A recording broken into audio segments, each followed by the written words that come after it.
Morning, everyone. I hope everybody can hear me just fine where you are there. And thank you so much for having me. I'm just going to put my specs on so I can see the screen a little bit better. I'm Emma Baddaley, Strategic Relationship Director at Estate Search. Thank you, Toria, and the team for inviting me to speak this morning. So this morning I'm going to be speaking to you about digital assets and the importance of considering online accounts. I'm going to move a little bit at pace because this is actually a webinar that we've conducted before that usually takes about 50 minutes. So we've cut it down to 20. There are parts I'll need to move through quite quickly to keep us to time. So quick look at what we're going to go through. We'll look at assets through the generations. So we're going to have a look at kind of how our assets have changed over time. We'll look at what digital assets are, what the law says about them, which I think is incredibly important in this day and age, what the issues are given the limitations of the law, and best practice both pre and post death. So some real takeaways for you guys to take away and use in your practice. And then finally, how we can help you with that. So kicking off, we're going to look at assets through the generations, and we are going to be introduced now to the Miggins family. So this is the Miggins family. They're a range of generations. We're going to do a little whistle-stop tour through them. And this illustrates how our lives have changed over the years, and how that has affected a person's estate. Some of these scenarios you'll recognize your own generation, you'll recognize what you do. You'll see yourself and your family in it, depending on your age and experience, but it will break it down into different generations. So first up, we've got assets through the generations for Wilfred. So Wilfred was born in 1910. And he died in 1999. He was of the generation who kept their money under the bed for a rainy day. You probably have an elderly relative that perhaps still does that. Cash in his wage packet once a week. Cash was king. He lived the whole of his life in the last century, and it was a simple life. He rented his council house. He always had a spare couple of quid in his coat pocket for a bet on the horses. And all the family photographs were in sepia, and they were stored in a shoebox. He received a London Transport pension, and that was the extent of his assets. Really straightforward and really simple. His son was born in 1941, and he's now aged 83. And this is Wilfred. So this is my father's generation. My father's 84. So I recognise these behaviours. He still has the same building society account that he opened in 1957, where his state pension was paid into. He worked for 38 years at Thorn Lighting. He was a creature of habit. He invested in premium bonds and share certificates. His family photos were stored in an album. And in fact, he's had the same building society account, which he opened with the Cheshire Building Society when he started work, the whole of his life. And, as I said, he had premium bond certificates, and they were the investment vehicle of the day. He mostly still uses cash. He does have a mobile phone for emergencies only. I have to say my own 84-year-old dad has a mobile phone and can actually use WhatsApp. So this generation might have a tiny bit of technology going on, but essentially they've worked in the same company for most of their lives. They've invested in premium bonds. They've maybe invested in Green Shield stamps, for those of you that are aware of those. And in terms of physical assets, they might have an extensive camera and record collection. But that is essentially the limit of their assets. So it's very straightforward. Assets through the generations continue with Paul's daughter, Kelly. So Paul's daughter, Kelly, born in 1963, she's age 60. So she's actually just on the brink of the baby boomers, but between the baby boomers and Gen X. So a little bit closer, much closer to my age. So she receives a wage via Bax every month, like most of us now do. She does have a mobile phone. She plays a bit of bingo on it sometimes. She might browse through eBay, Etsy for, various bits of online shopping, and she will generally pay for that by PayPal. Of course, she's got that linked to an email address. A bit like myself, she loves a club card voucher, and she has a small mortgage. So she's also dabbling in social media. We're going to look a little bit later on about the importance of social media as digital assets. She keeps up with old school friends via Facebook still. And she does have some photos, but they are mainly on her computer or her iPad. They are not those kind of sepia photographs or those physical photographs that we spoke about in her previous generation. So that's essentially the kind of the beast she is in terms of assets. Can I just check that everyone's still seeing the right screen? Yeah? Good. Okay. So we then move on to Kelly's son, Connor. So he's a classic millennial. all the things that you see on the screen there are things that you will recognize from the millennial generation. Now, I am not a millennial, so I wouldn't have been involved in any of these for well over half my life. But obviously, we have, those of us in Gen X have moved into this period where we're adopting technology.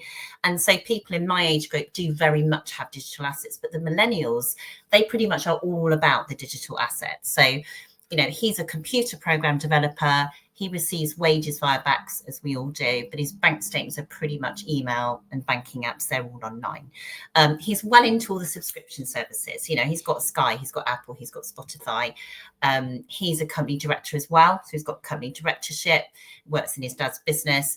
Then he also does a lot of things online socially. So he plays poker, he bets on the football online, and he's considering dabbling in a bit of Bitcoin. And in fact, he already has a digital assets account, the Hargreaves Lansdown account. So he is definitely on the cusp of essentially pulling more of what we might consider the traditional digital assets into his life, the Bitcoin and that kind of thing. But you're going to learn in this that actually there's a lot more to it than that. And we are in fact talking about digital assets as well to consider, which have no monetary value. That's really key. He buys nearly everything online. So he has an entire digital footprint. All his photos are all on his phone, and he has a cloud storage account for his social media. He's not actually storing these photographs. He doesn't physically own them in any particular way, and they are all on the cloud. So that's what the millennial looks like. That's the kind of the way the assets have changed over the generations in his family. So to summarize, if we kind of pull all of those things together, we can see that certain things have replaced other things. Letters, it's now email, has been for some time. Cloud storage, not photos in your album. You've got, even with a season ticket actually that we used to buy to get on the train, it's no longer paper. You've perhaps got it in a wallet app. You might even have a key card. We now use those on the train as well. People don't nip into the bookies anymore, like you know, Wilfred's generation would have done. They use online sites. Traditional banking has, in a lot of ways, been replaced by cryptocurrency. And do we really chat to friends anymore in person? Probably not as much as we used to. It's very much on social media. So you can see that all of these things that we used to do in person and all of these things that were commonplace a couple of generations ago, certainly by the time we get to Gen X that's moved into that field and the millennials, and now we've got the Gen Zs, of course, they are doing things in a completely different way. So the whole landscape of assets has changed. So let's quickly review what we mean by digital assets, because this is really important. So digital assets are not just things that have a monetary value. They have cloud storage. We have email accounts. They're a digital asset. All the social media accounts that we know and maybe love and sometimes hate, they're all digital assets. Web domains are classed as digital assets. Obviously, the wallet apps, online gambling, and then even other things that you might think of as digital assets, Tinder dating sites, iTunes, Amazon Prime, YouTube. They all hold content and we all have personal data which we're exchanging with them. That makes them a digital asset. And this often actually causes big problems. So as we move into this section, we're going to look at what the problems are, how the law doesn't compare and stack up to meet or challenge those issues, and what you can be looking out for and what you can do about it. So digital assets in the news, I mean, that is a really big deal. We've all probably heard these different stories over the years, but these are some of the key ones that have come out where having a digital asset has proved a real problem after the person has passed away. So in 2019, there was a big story about a mother who was trying to gain access to her husband's digital photographs after he died, just to show their daughter how much he loved her. And this resulted in a horrendous 3-year legal battle with a tech giant because she had no access to those photos. She didn't have his password. Although the data was his, it was stored on their cloud server, so it actually belonged to them. And she couldn't get that information out of them, which was really sad.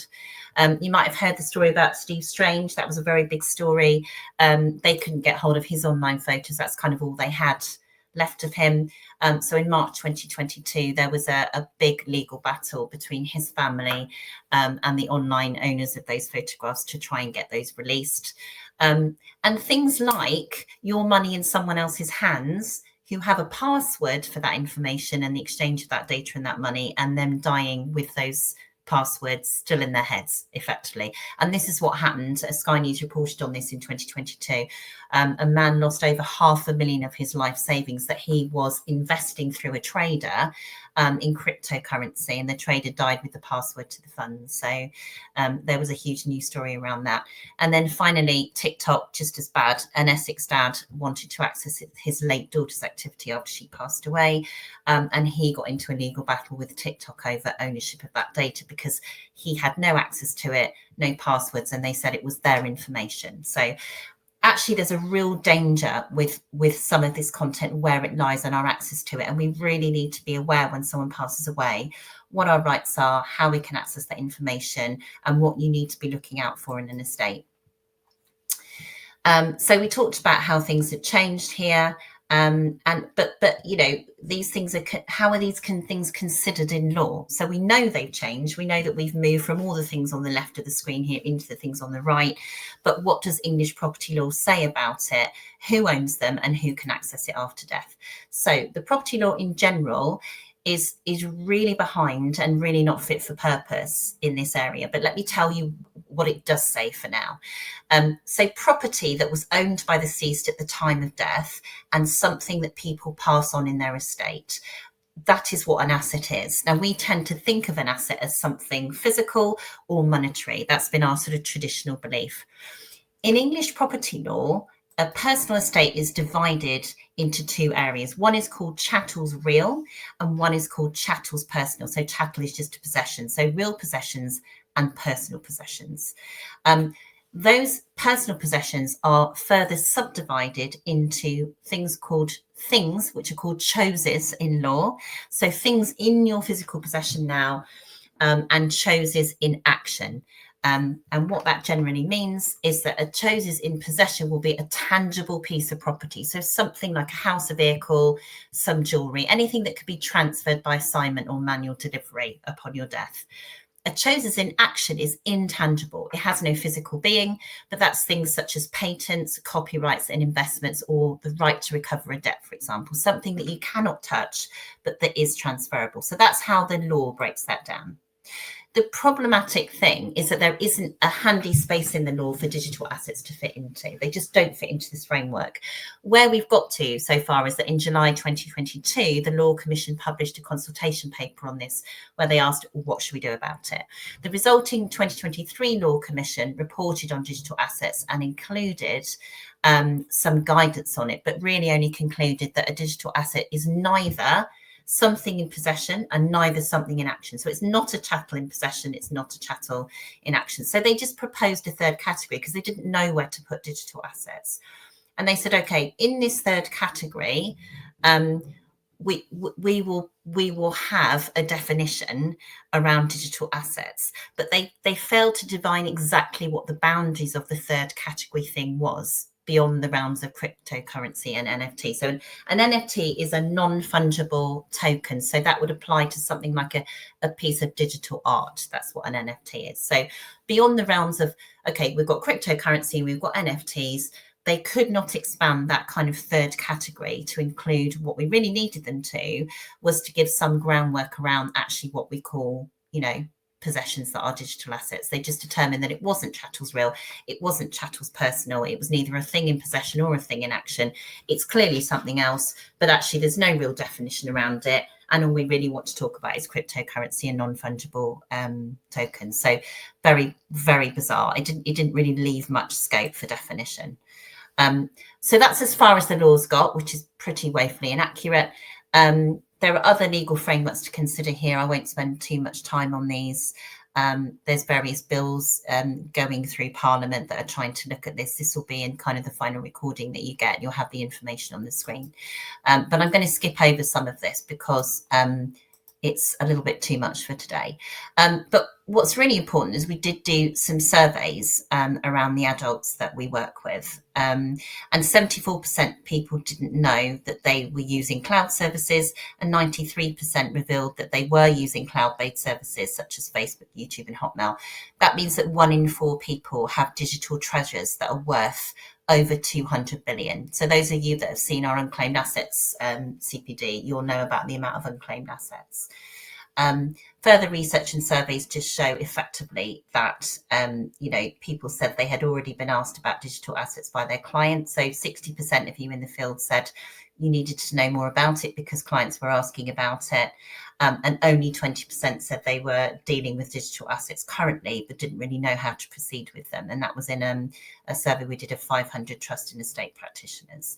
But 90% of people said there will be a huge increase in demand. So some other stats there for you to ponder over. Again, we won't drill down into them, but the point to take away from this is just how much money is sitting out there unclaimed in digital assets and how much you need to consider. So social media use, internet users, people actively selling and buying on eBay, which falls into digital assets.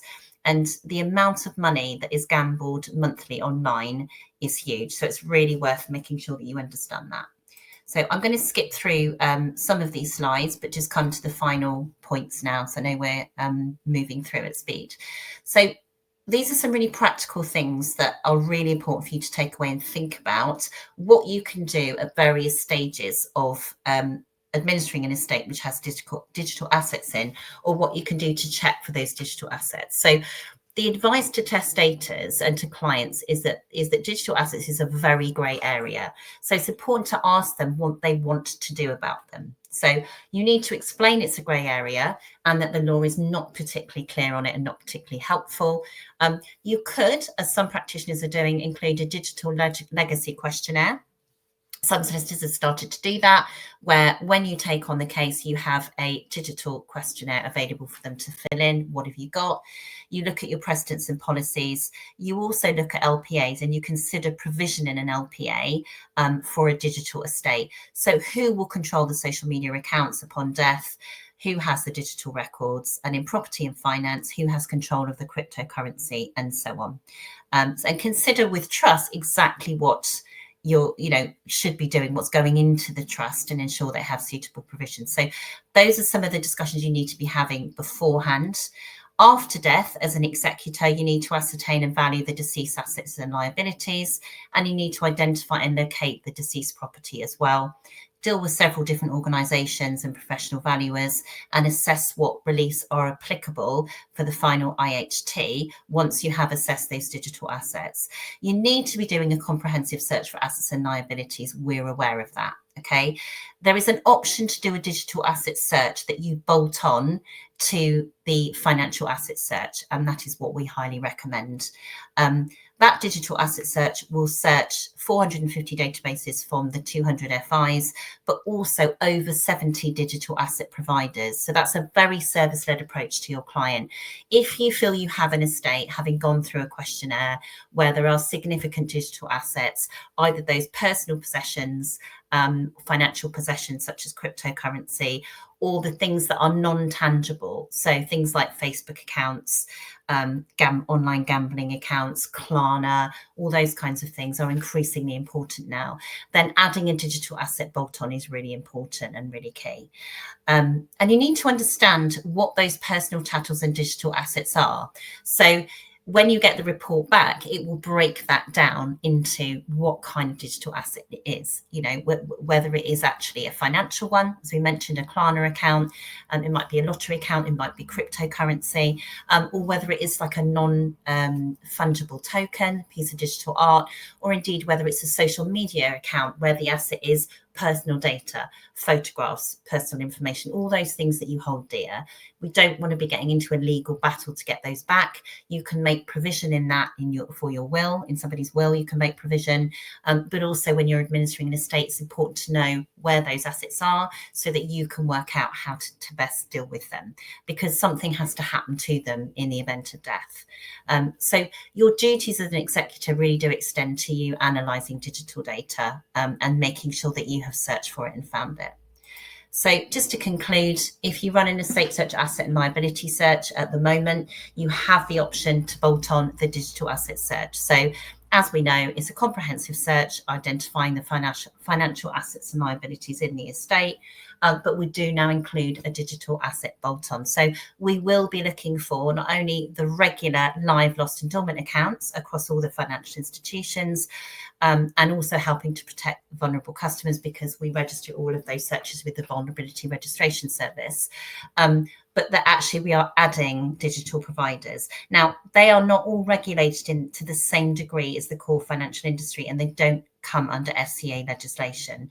There is currently no obligation for them to respond, but the response rate since we launched this is now much, much higher, and we're getting really good responses back from the digital providers. So if you ask them the question and there's something there, more often they will actually respond to that, and you will have an understanding of what's in the estate. So just bringing it into land in terms of help and resources, there's lots of things that we can support you with. So from our point of view, the Estate Search Death Guide, Digital Assets in Death Guide, is a free resource that we can give you, and we update it every 6 months to include new digital data that's coming in. So, you know, we've just updated it to include Klarna, crypto and TikTok, which is very well used now by the current generation. And this guide will basically tell you how to deal with all of these different digital asset types and accounts after death. It will give you instructions on how to do it, how to close accounts, who to notify, and how to gain access to them. That's a free resource. We can send that out to anyone that would like that. That's the ES Digital Assets in Death Guide. We've also got the bolt-on we just talked about. So when you are ordering your financial asset search, do add on the bolt-on. It's £35 to add on the digital bolt-on, and it will search all of those digital providers that are working with us and give you a digital footprint of the estate.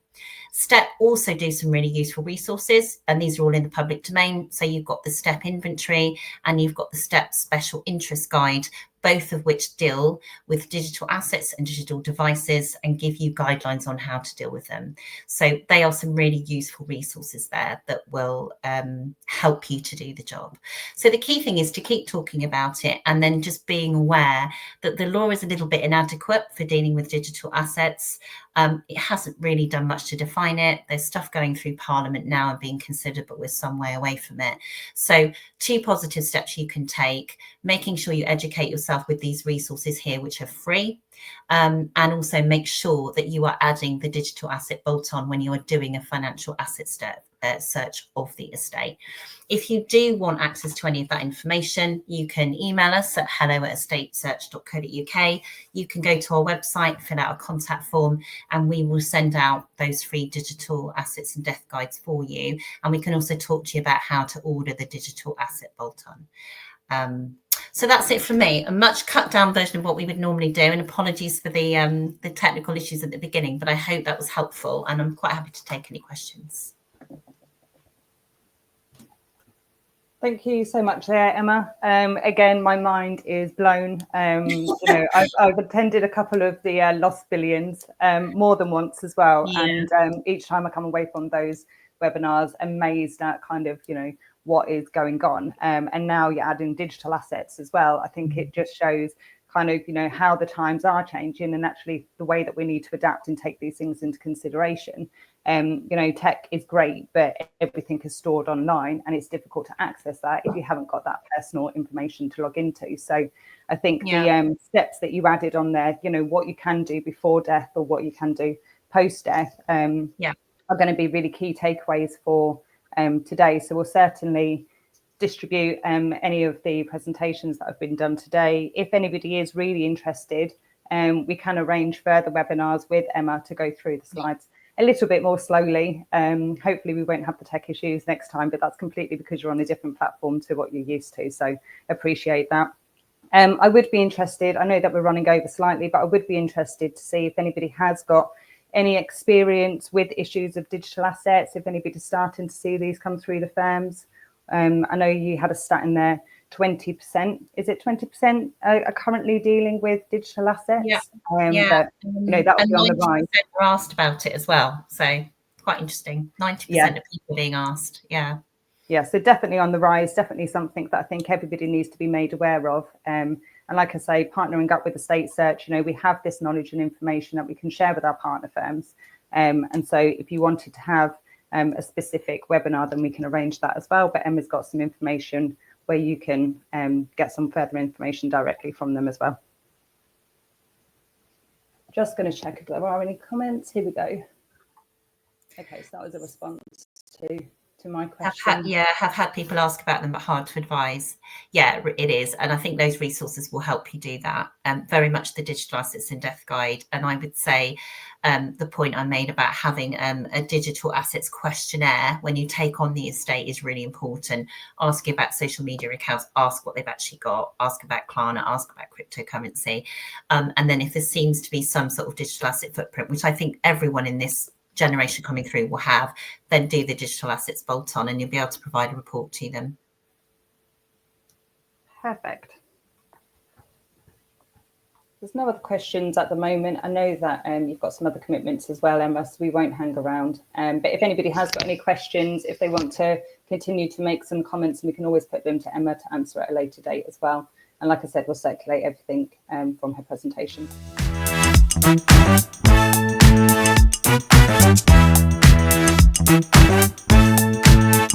you.